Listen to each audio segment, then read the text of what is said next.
أشهد أن لا إله إلا الله وحده لا شريك له وأشهد أن محمدا عبده ورسوله أما بعد أعوذ بالله من الشيطان الرجيم بسم الله الرحمن الرحيم. For today's khutbah, I want to discuss meditation. Is it part of the Islamic faith system? And if so, how is it practiced? I first read from the Qur'an in chapter 3 that says in Arabic, أعوذ بالله من الشيطان الرجيم بسم الله الرحمن الرحيم الذين يذكرون الله قياما وقعودا وعلى جنوبهم ويتفكرون في خلق السماوات والأرض ربنا ما خلقت هذا باطلا سبحانك فقنا عذاب النار صدق الله العلي العظيم وصدق رسوله النبي الكريم ونحن على ذلك من الشاهدين. I interpret these words as follows. Those who meditate on the attributes of Allah for uprightness, for being down and out, or besides these, then they reflect upon the interconnection of the galaxies and the world. Our nurturer, you did not interconnect all of this without a purpose. Meditation is something that is often spoken about. But usually when people speak about meditation, they think more of certain faith systems that have come from the East. For example, from India, you have had yoga and other forms of meditation, different forms of yoga even. In China and in Japan, you have Buddhism, Zen Buddhism. But meditation is common to all religions and all cultures. In fact, human beings resort to meditation sometimes for spiritual upliftment, or when stressed or distressed, or when they are just bored of life, especially when they are bored about the rituals of religion, or the pursuit of material gain brings neither comfort nor peace of mind.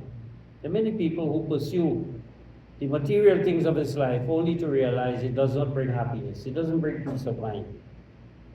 Sometimes you find even within this whole same household, even though they have great possessions, all the modern facilities, there's lack of happiness and sometimes even spousal abuse and in some cases murder and death. And all over the world we have rich countries and we have families and nations against nations, even though they have an abundance of material resources. So that meditation is sometimes resorted to and people utilize meditation to achieve mental clarity. Their mind is clouded. They find that they're so confused about so many things in life. Or they seek emotional calmness. They are excited. They are nervous. And meditation is widely used across cultures, different, not only religious systems, but secular systems as well. It is used for relaxation. It is used for self-awareness so people can know and discover within their own self-introspection. And of course, as a reduction of stress and distress that people experience in so many ways. There are many people who are unable to even meditate. And you will find, especially among young people, in some parts of the world, they are taught meditation in schools. Some schools would start their day with a prayer, a meditation, and but there are others who have no sort of religious upbringing or any guidance so far as meditation is concerned, and so they are unable to handle issues such as bullying and lack of interest, breakup of relationships. They are unable to do these to manage these issues. So when we look at meditation that is offered by so many people in so many ways, and in some cases has become a very big business. It's a multi-billion, $1 million, or it's a $1 billion business. I remember having been exposed to transcendental meditation that was started by Maharishi Yoga in the 1950s when I was about 15 years of age. And it was introduced to Trinidad by a young girl who had gone and studied with Maharishi Yogi and came and was introducing what is called TM, or Transcendental Meditation. But since then, there have been numerous organizations that have started, numerous gurus who came to the Western world and made millions, having people pass over the entire property only to have that opportunity of meditating. It is well known that even the TM, or Transcendental Meditation, influenced the Beatles singing group to seek some kind of peace of mind. And there are many other prominent personalities who could not handle fame, and so had to resort to these kinds of meditation in order to control their mental health.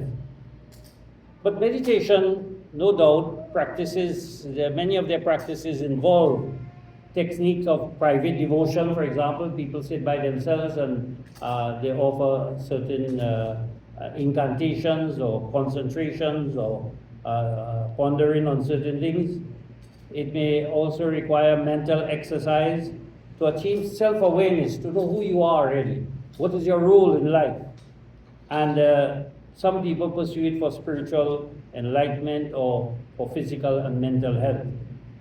That's why the Quran says that some people, it says there are three things that people pursue meditation for.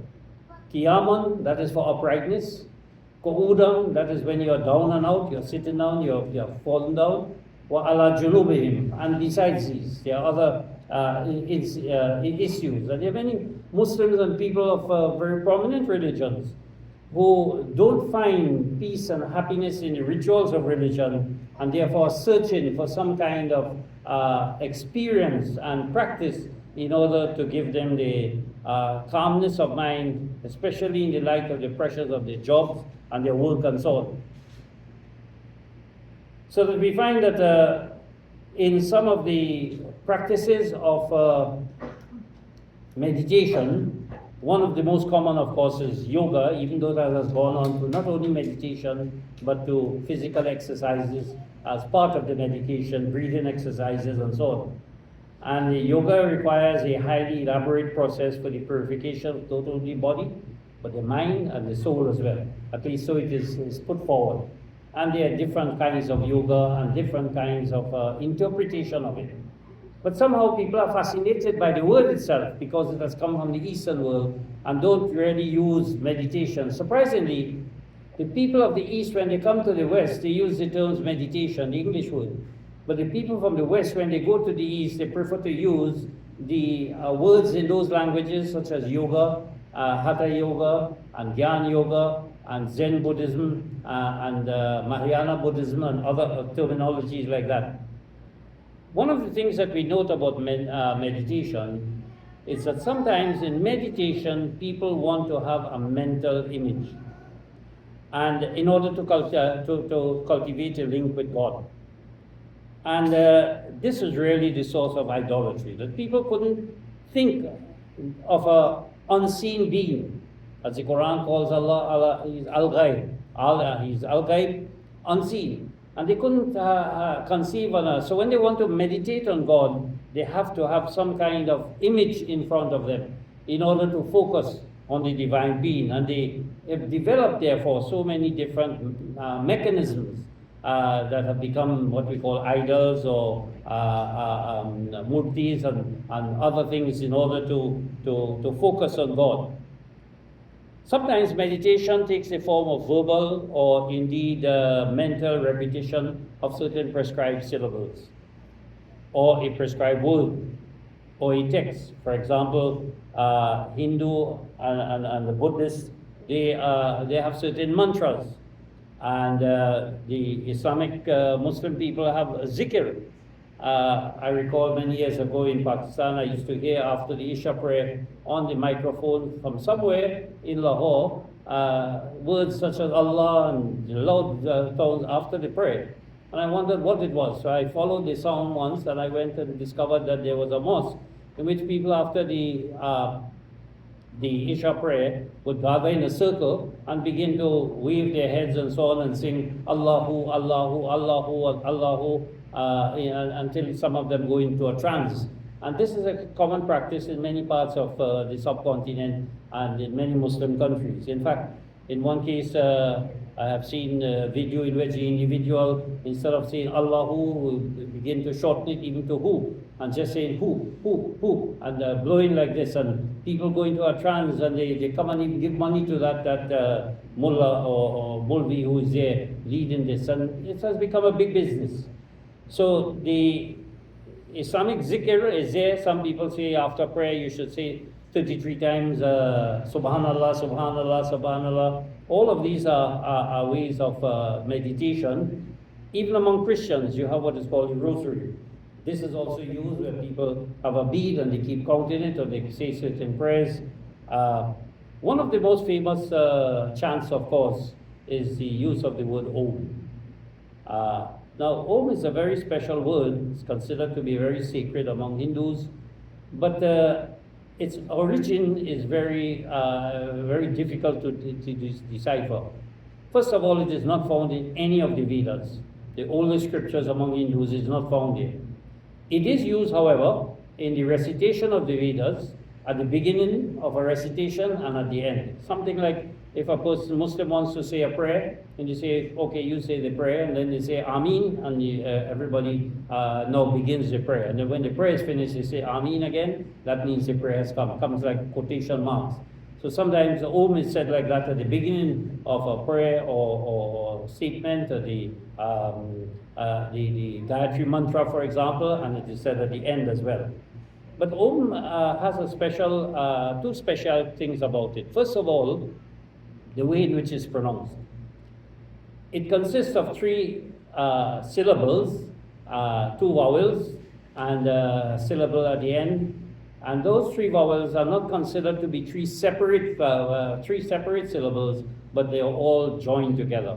It begins with the syllable, the vowel called Ah, with the mouth open, Ah, and then it goes right down into the throat with O, continued, and then it comes out by the closing of the lips completely with the sound of Ma, the letter M as it were, A and U and M.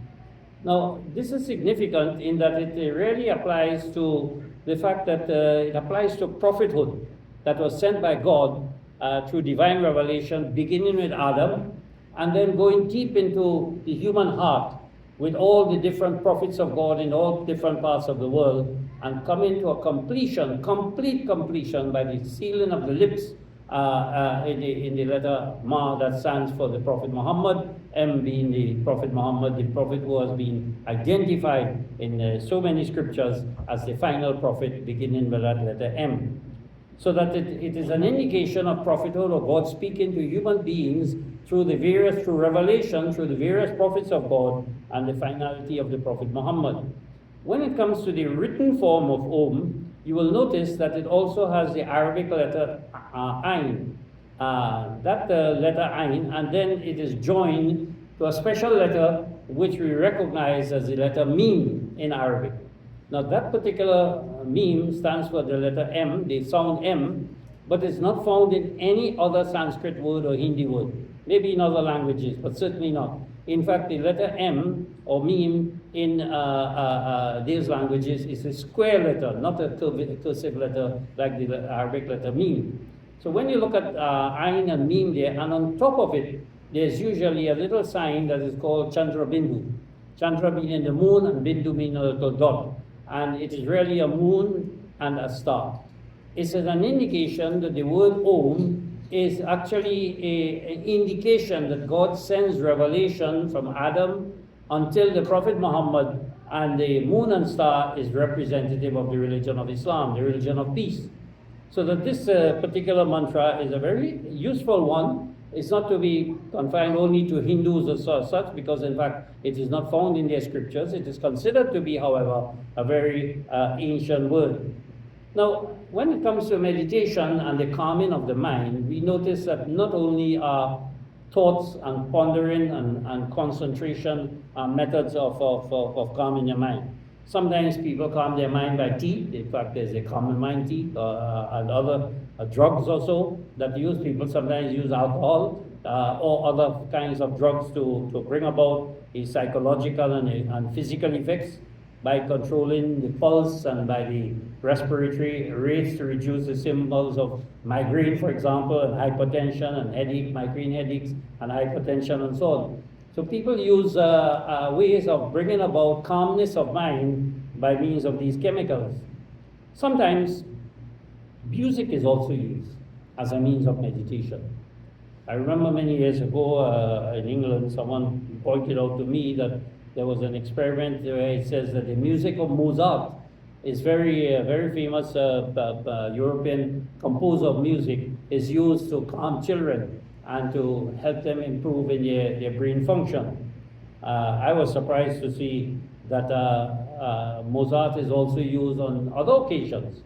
In fact, I've read where a particular farmer who grows wine, grapes for wine, to make wine, he plays music, a loud sound, and he says his grapes, bear fruit and bigger and better fruits in a shorter time with the playing of the music. On the other hand, in the United States of America, experiments were done where they said some students who were always intoxicated, when they play with Mozart, they begin to avoid alcohol. So on the one hand, in one part of the world, music is used to increase the production of alcohol, and in the other part of the world is to calm people's minds so that they would not involve themselves in alcohol. And that has been used for people chickens to produce better eggs, or cows to produce better milk. So one wonders whether music in fact is influencing the human mind, or just having vibrations that affect all the rest of the community and society. But the calming of the mind is also not only by these different gimmicks, these different techniques. It is also sometimes, and it is well known, that is what is known as animal-assisted therapy. That people who are nervous, or people who are autistic, or people who are suffering from some kind of problem, you find that they use animals, dogs or so, or cats, and they pay as their pets, and that helps to calm them. They are not permitted to travel on the aircraft with these animals if it becomes necessary in order to prevent that nervous system assault. So there are many ways in which meditation is utilized among human beings.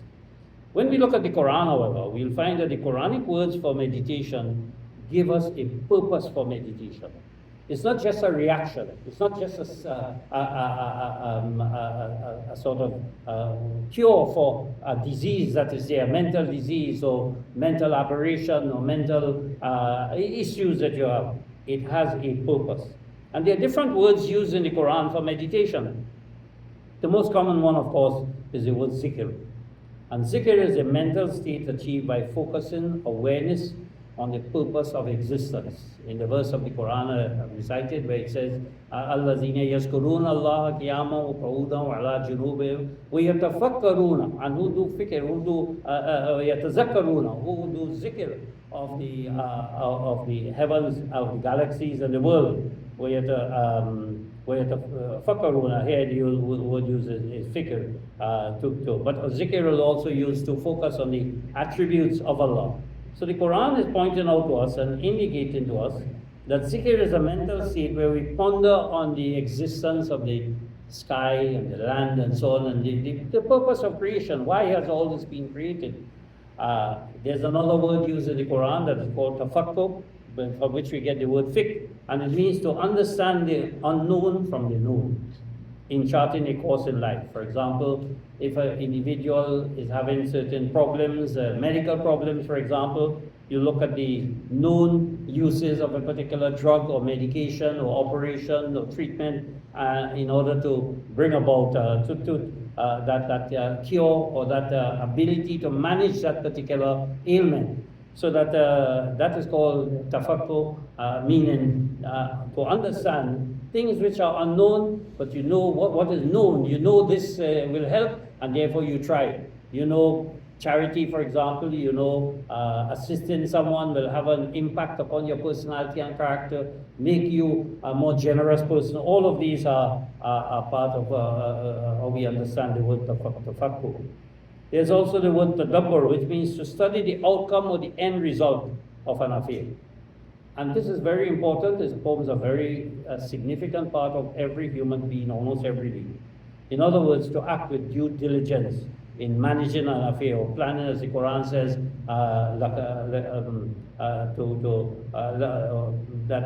that every soul takes care of the morrow. In other words, you give some thought as to what will happen tomorrow, next week or so. If a child is preparing for exams, how much their effort will lead them to success, how much their ability to stay away and the idle will lead to their failures. And with every aspect of life, anything we are doing, we need to look at the future, tomorrow. And in fact, the word Tadabbur also literally means to go back. And it means to go back again and again until you find the end result. What we may see about revising. A child will go and revise. They'll go back and see where their errors were, where their mistakes were, where their strong points. All of these are meditation. We don't apply it. We tend to apply meditation only to some kind of esoteric practice, some kind of strange incantation and things associated with Eastern religions and yoga and thoughts. But we don't realize that in Islam, meditation has a practical effect and a purposeful effect. The Quran also speaks of tafakkur, reflection to attain the object that is desired. You have something you want to achieve in life, think about it. What are the resources I have? What are the efforts I have to put in? What is the help that I can get? All of these are classified as meditation. The Quran also uses the word ta'akkul, from the word akal, which means to grasp knowledge by listening or by intuition, to restrain oneself. That sometimes you have to meditate as to what I should not do, not only what I should do, but what I should avoid. What are the things I should stay away from in order to achieve that calmness of mind? If something annoys me, loud music or perhaps light or so, as we see in many autistic children, this being the month of celebration of observance of autism. And we know that there are some people who have that response ability to light or to sound or to human society or so. They cannot integrate with the community and society. And so all of these things are such that they need to know, or we need to know, what are the things that cause them to react in a way, and they also need to know what are the things that causing us to function in a way that affects them. So that ta'akkul means to restrain from doing that which is not suitable or benefited. So we avoid that which is not suitable, whether it is food, whether it is sounds, whether it is whatever it may be, but to use our reason in order to avoid doing that which is unsuitable for growth and development.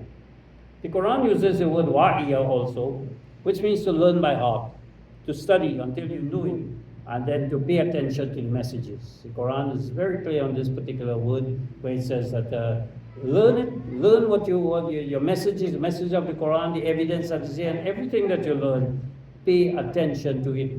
Let it have a benefit and purpose in your life. Let it be something that becomes practical, that you know I can in fact utilize this information and make myself a better human being.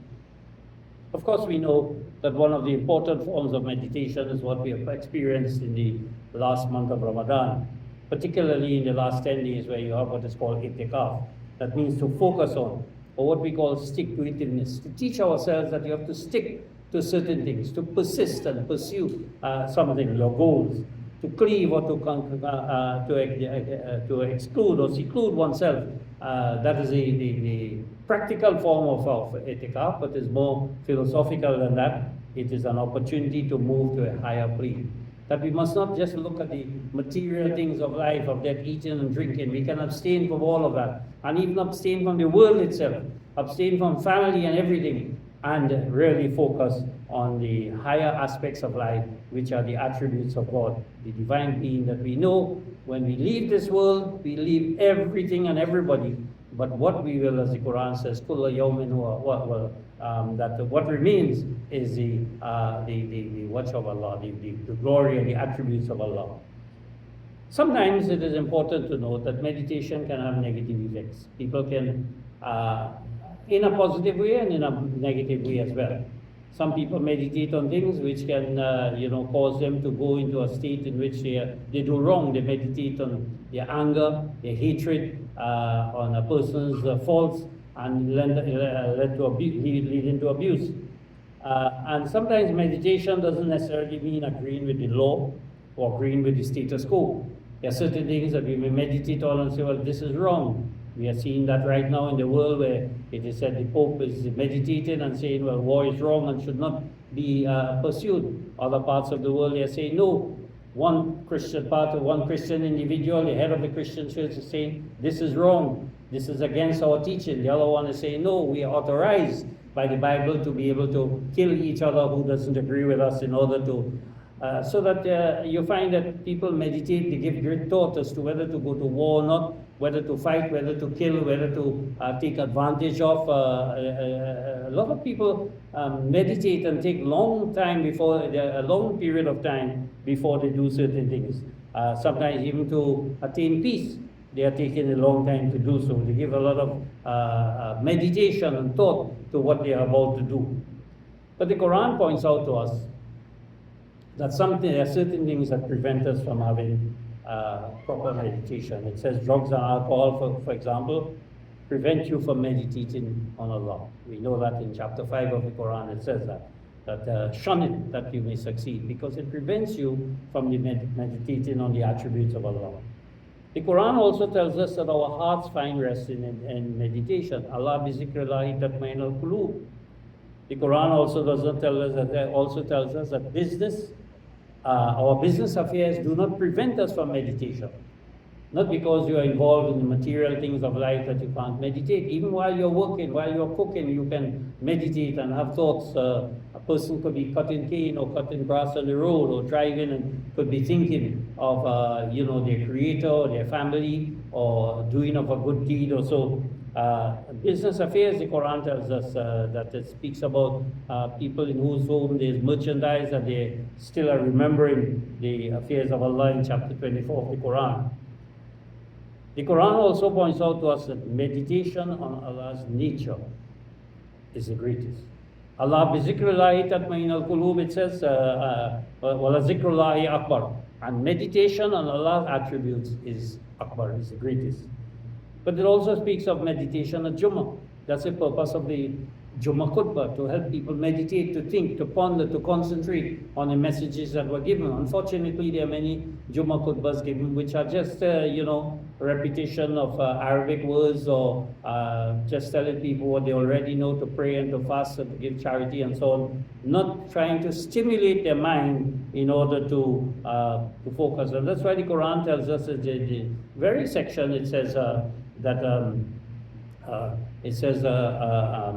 yasaw ila zikrillahi, that when they call the invitation for prayer is given on Jumu'ah, then hasten to the zikr of Allah, the meditation on Allah.